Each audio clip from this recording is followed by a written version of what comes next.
सोचो एक ऐसी जगह जहाँ पर ना ही कोई शहर है, ना ही कोई गांव और ना ही कोई इंसान वहाँ पर परमानेंट रहता है। वहाँ पर सिर्फ चारों तरफ बर्फ ही बर्फ है। ये है अंटार्कटिका, दुनिया का सबसे ठंडा, सबसे तेज हवाओं वाला और सबसे मिस्टीरियस कॉन्टिनेंट। आज से लगभग 200 साल पहले इंसान ने अंटार्कटिका को डिस्कवर किया था, लेकिन इतने सालों बाद भी ये जगह आज तक दुनिया के सबसे इनएक्सेसिबल और डेंजरस प्लेस में से एक बनी हुई है। पर सवाल ये है, ऐसा क्यों? आइए जानते हैं अंटार्कटिका के कुछ खतरनाक राज। प्रभु टीवी पर आप सबका स्वागत है। सबसे पहले बात करते हैं इसके एनवायरनमेंट की। अंटार्कटिका का एनवायरनमेंट इतना एक्सट्रीम है कि यहाँ पर रहना ऑलमोस्ट इम्पॉसिबल है। यहाँ का टेम्परेचर -19 डिग्री सेल्सियस तक गिर सकता है। इतनी ठंड कि अगर आप बाहर बिना प्रोटेक्शन के खड़े हो जाओ तो कुछ ही मिनट में आपका शरीर फ्रीज हो सकता है। और सिर्फ ठंड ही प्रॉब्लम नहीं है, यहाँ पर हवा की स्पीड 300 किलोमीटर प्रति आवर तक पहुँच सकती है। ये हवा इतनी पावरफुल होती है कि इंसान को जमीन से उठाकर फेंक सकती है। एक और शॉकिंग बात, अंटार्कटिका दुनिया का सबसे बड़ा डेजर्ट भी है, क्योंकि यहाँ पर ह्यूमिडिटी ऑलमोस्ट 0 होती है। मतलब आपका बॉडी धीरे धीरे पानी लूज करता है बिना आपको रियलाइज हुए। ये डिहाइड्रेशन इंसान के लिए बहुत ही डेंजरस हो सकता है। इसी वजह से अंटार्कटिका में कोई भी परमानेंट पॉपुलेशन नहीं है। जो भी लोग यहाँ पर रहते हैं वो सिर्फ साइंटिस्ट होते हैं, और वो भी टेम्पररी बेसिस पर। अब चलते हैं हिस्ट्री की तरफ। जब अंटार्कटिका को एक्सप्लोर करना शुरू हुआ तब कई एक्सप्लोरर्स ने अपनी जान दांव पर लगा दी। दो फेमस नाम है, रॉबर्ट स्कॉट और रोल्ड एमुंडसेन। रोल्ड एमुंडसेन ने साउथ पोल तक पहुंचने में सफलता हासिल की, लेकिन रॉबर्ट स्कॉट और उनकी टीम इतनी लकी नहीं थी। उन्होंने भी साउथ पोल तक पहुंचने की कोशिश की, लेकिन वापस आते वक्त उनकी पूरी टीम एक्सट्रीम कोल्ड और स्टारवेशन की वजह से मर गई। उनकी डायरी में लिखे लास्ट वर्ड्स आज भी लोगों को इमोशनल कर देते हैं। इसी तरह के कई फेल्ड एक्सपीडिशंस ने अंटार्कटिका को एक फ्रोजन ग्रेवयार्ड नाम दे दिया।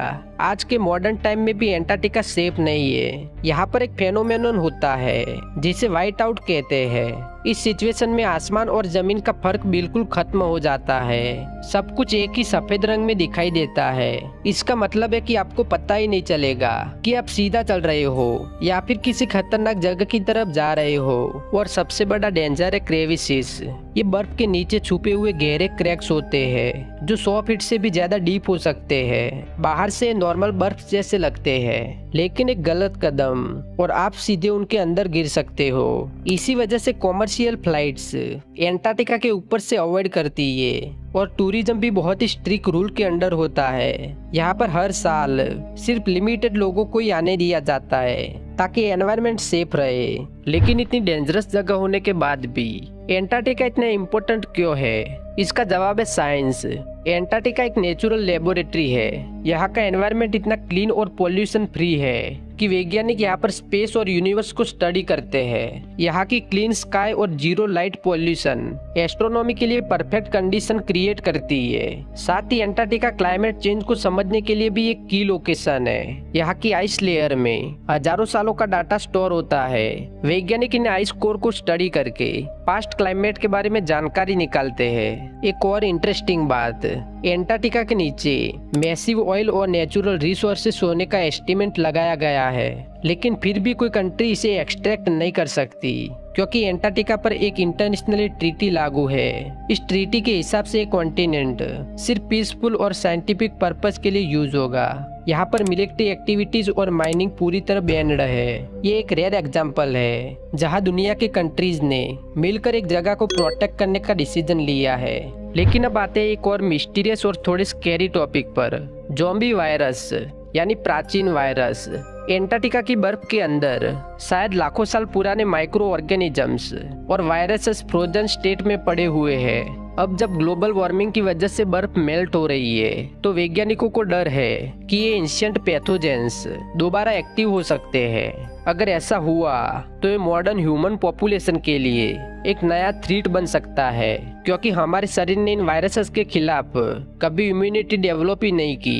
ये कॉन्सेप्ट थोड़ा साइफाई जैसा लगता है, लेकिन वैज्ञानिक इन पॉसिबिलिटी को सीरियस ले रहे हैं। तो अब सवाल ये है, क्या अंटार्कटिका सिर्फ एक खतरनाक जगह है या फिर इसके पीछे कोई और भी सीक्रेट छुपे हुए हैं? सच ये है कि एंटार्क्टिका एक टेस्ट है ह्यूमन लिमिट्स का। ये हमें याद दिलाता है कि नेचर के सामने हम कितने छोटे हैं। यहाँ पर इंसान रूल नहीं करता बल्कि सरवाइव करता है। एंटार्क्टिका हमें ये सिखाता है कि हम इस प्लेनेट के मालिक नहीं बल्कि मेहमान हैं, और अगर हमने नेचर को रिस्पेक्ट नहीं किया तो परिणाम बहुत ही गंभीर हो सकते हैं। आखिर में एंटार्क्टिका एक ऐसी जगह है जहाँ पर जाना हर किसी के बस की बात नहीं। ये सिर्फ एक डेस्टिनेशन नहीं है, एक चैलेंज है। एक ऐसा चैलेंज जो सिर्फ फिजिकली स्ट्रेंथ नहीं बल्कि मेंटल स्ट्रेंथ को भी टेस्ट करता है। और शायद इसी वजह से एंटार्क्टिका आज भी दुनिया के सबसे मिस्टीरियस और सबसे अनोखे प्लेस में से एक है। तो नेक्स्ट टाइम जब भी आप ग्लोब देखो और एंटार्क्टिका पर नजर पड़े तो याद रखना, वहाँ पर सिर्फ बर्फ नहीं है, वहाँ पर इंसान की हिम्मत, हिस्ट्री और फ्यूचर तीनों छुपे हुए हैं।